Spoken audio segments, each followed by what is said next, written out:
அக்கா coffee.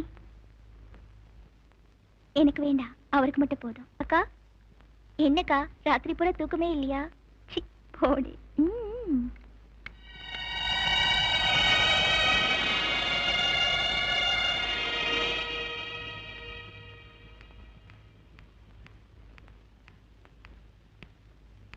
Coffee. ராத்திரி எவ்வளவு கனவுகளோட உங்களை நான் எதிர்பார்த்துட்டு இருந்தேன் தெரியுமா? சீக்கிரம் குளிச்சுட்டு ரெடி ஆகுங்க, நான் போய் டிஃபன் ரெடி பண்றேன். இன்னைக்கு அசத்துல. ஓகே.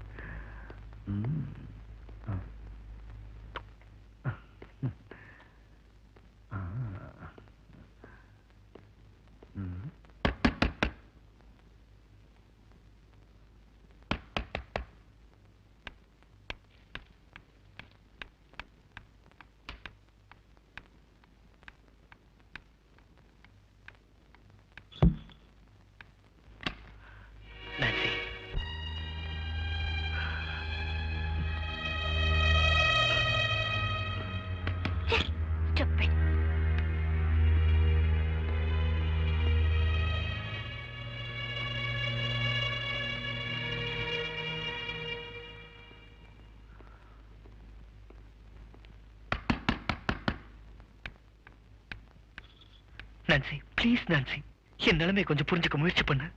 நான் சிங்கமா திட்டத்துக்குள்ள இங்க இருந்து வெளியில போயிடு.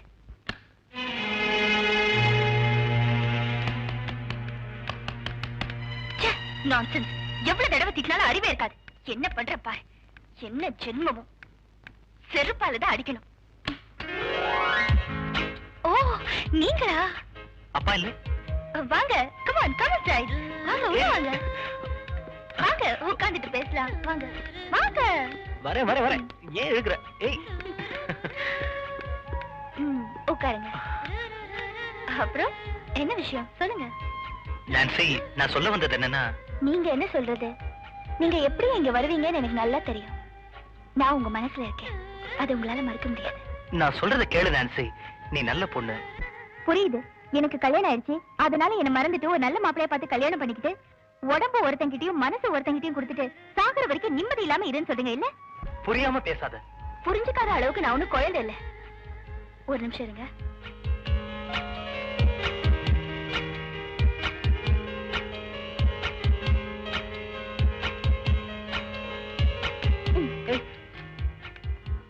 என்னங்க பால் சாப்பிடுங்க.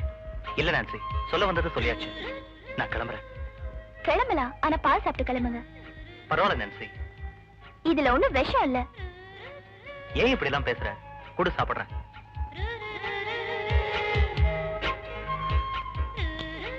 சரி வரேன். மறுபடியும் நீங்க வருவீங்கன்னு எனக்கு தெரியும். ஜார்ஜ், நான் நினைச்சதை எப்படி அடையாம விடுறதில்ல.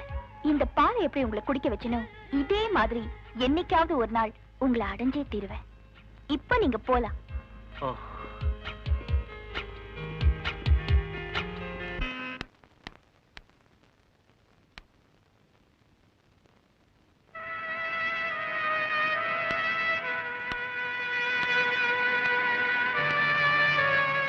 ஜார்ஜ், நேத்து குடிக்கவே மாட்டேன்னு சொன்னீங்கல்ல, எல்லாம் போய் ஏன் இப்படி குடிச்சிட்டு வந்த? சாரி மேரி, என்னால குடிக்காம இருக்க முடியல. 1 வருஷமா 2 வருஷமா சின்ன வயசுல இருந்தே நான் குடிச்சிட்டு தான் இருக்கேன். என்னால விட முடியல, என்னால விட முடியல.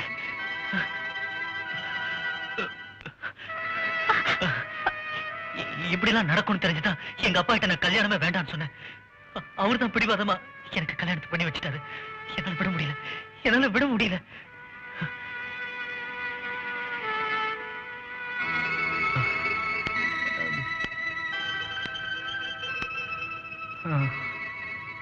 பரவாயில்ல, இனிமே குடிக்காதீங்க. சரி.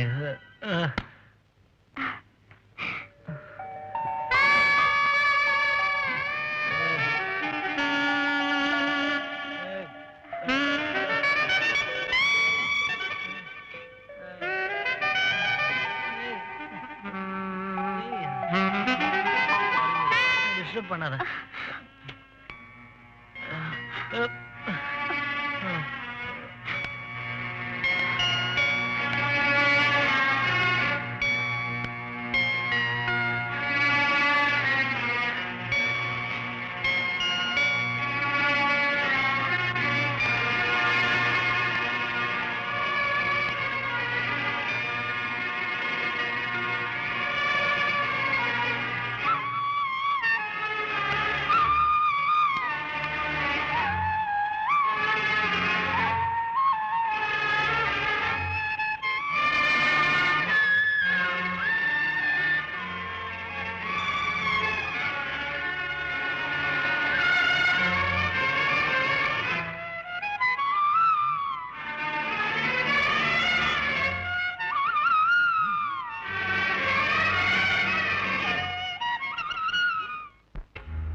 டார்லிங், சாரி டார்லிங், ரொம்ப லேட் ஆயிடுச்சா? இல்ல இல்ல. அப்ப நான் போட்டுமா? அப்படிலாம் ஒண்ணு இல்ல, வா உட்காரு.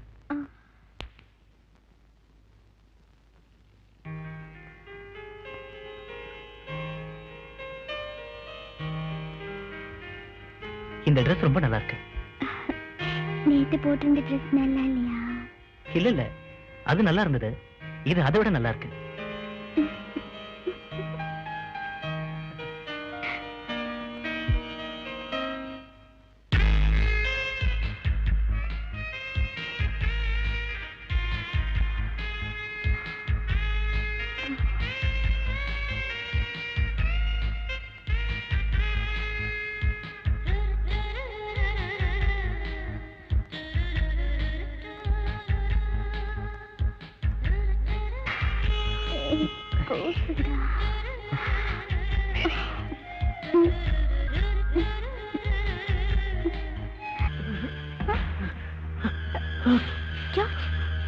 என்னங்க ஜார்ஜ், இன்னைக்கு தான் நீங்க குடிக்கவே இல்லையே, வேற ஏதாவது ப்ராப்ளமா?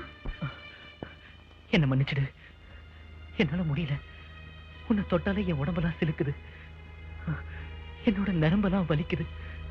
ஐம் சாரி, உன் வாழ்க்கையை நான் கெடுத்துட்டேன். ஏன் இப்படி எல்லாம் பேசுறீங்க? வாழ்க்கைன்னா இது மட்டும் தானா? இன்னும் எவ்வளவோ இருக்கு. உங்களுக்கு சரியாயிடும். நல்ல டாக்டரை பார்ப்போம். ஓஹோ, இதான் உங்க பிரச்சனையா? Yes doctor.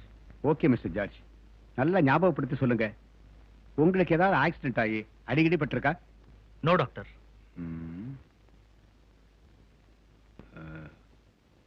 Okay, come with me.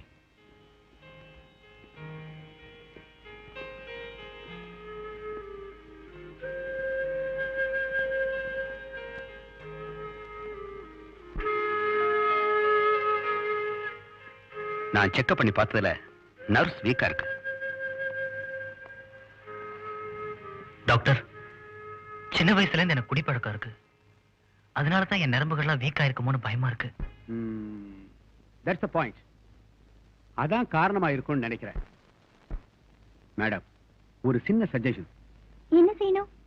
நீங்க யோகா மூலமா ஏன் இதை குணப்படுத்த கூடாது? நீங்க ஒரு யோகா டீச்சரும் கூட.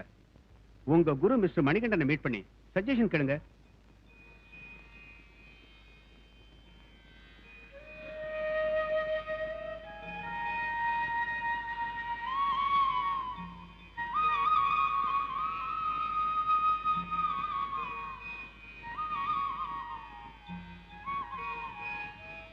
வணக்கம். ஆமா, சௌரியமா இருக்கீங்களா? நல்லா இருக்கும். வாங்க உட்காருங்க, சும்மா உட்காருங்க. அப்புறம் என்னமா சொல்லு. மாஸ்டர், குடிப்பழக்கத்தினால என் புருஷனுக்கு நரம்பெல்லாம் தளர்ச்சி அடைஞ்சிருச்சு. அதனால தானோ என்னவோ எங்க தாம்பத்திய வாழ்க்கை பாதிச்சிருச்சு. என் குருங்கிற முறையில உங்ககிட்ட அட்வைஸ் கேட்கலான்னு வந்தேன். புரியுதுமா, என்ன கேட்டா யோகாங்கிற அற்புதமான கலையால குணப்படுத்த முடியாத நோய்கள் எதுவுமே கிடையாது. மனசை ஒருநிலைப்படுத்தி ஒரு குறிப்பிட்ட விஷயத்துல கவனத்தை செலுத்தி நாம செய்யற தியானத்துக்கு தாம்மா யோகான்னு சொல்றோம். இப்போ மனுஷன் தண்ணீர் மேல நடக்கிறது, பூமிக்கடியில குழி தோண்டி மணிக்கணக்கில் புதஞ்சு கிடக்கிறது, உடம்பு முழுவதும் நெருப்ப வச்சு கொளுத்திக் கொள்றது, இதெல்லாம் கூட மனக்கட்டுப்பாடுட அவங்க மேற்கொள்ற தியானம் தான், அதாவது யோகான்னு சொல்றேன். புராண இதிகாசங்கள்ல முனிவர்கள் மேற்கொண்ட தவம், அவங்க அடையிற முக்தி, அதனால அவனுக்கு கிடைக்கிற வரம், இதெல்லாம் கூட ஒரு வித தியானம் தான். நான் ஏன் யோகாவை பத்தி இவ்வளவு சொல்றேன்னா, யோகா என தியானத்தினால முடியாது எதுவுமே கிடையாது. இங்க பாருமா, உன் கணவருக்கு ஆரம்ப பயிற்சியிலிருந்து தொடங்கி படிப்படியா யோகாவின் ஒவ்வொரு ஸ்தானத்தையும் விளக்கமா எடுத்து சொல்லி பாடத்தை நீயே நடத்து. நான் தர்ற புத்தகங்களை படிக்க சொல்லு. மேற்கொண்டு என்னோட அறிவுரைகளும் ஆசீர்வாதமும் உங்களுக்கு எப்பவும் உண்டு.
என்னமாச்சு, டாக்டர்கிட்ட போனீங்களா? என்ன சொன்னாரு? நீங்க ஒரி பண்ற அளவுக்கு ஒண்ணும் இல்ல மாமா. எங்க ஃபேமிலி டாக்டரை பார்த்தேன் மாமா. அவர் சின்ன வயசுல இருந்து குடிச்சதுனாலதான் இப்படி ஆயிடுச்சுன்னு சொன்னாரு. அப்படின்னா குணப்படுத்தவே முடியாதா? முடியும். எங்க யோகா மாஸ்டர் பார்த்தேன். இது யோகா மூலியமா குணப்படுத்த முடியும்னு சொன்னாரு. என்னையே பயிற்சி கொடுக்கலான்னு சொன்னாரு. ஏமா இங்கிலீஷ் மருந்தால முடியாதா? யோகா மூலியமா குணப்படுத்த முடியும்னு சொன்னாரு மாமா. பயிற்சி கூட ஆரம்பிச்சிட்டேன். எப்படியோமா, என் மகனை மனுஷனாக்குன்னு அதுவே போதும். நீங்க அவரை பத்தி கவலைப்படாதீங்க மாமா, அது என் பொறுப்பு.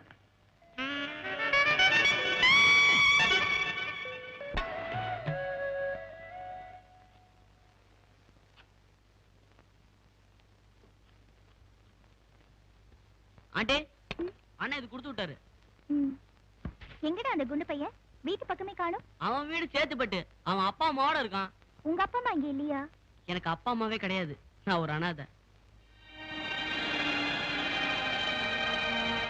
அத பத்தி நான் கவலைப்படல. அண்ணன் என்ன சொந்த தம்பி மாதிரி கவனிச்சிட்டு இருக்காரு. இது வரேன்.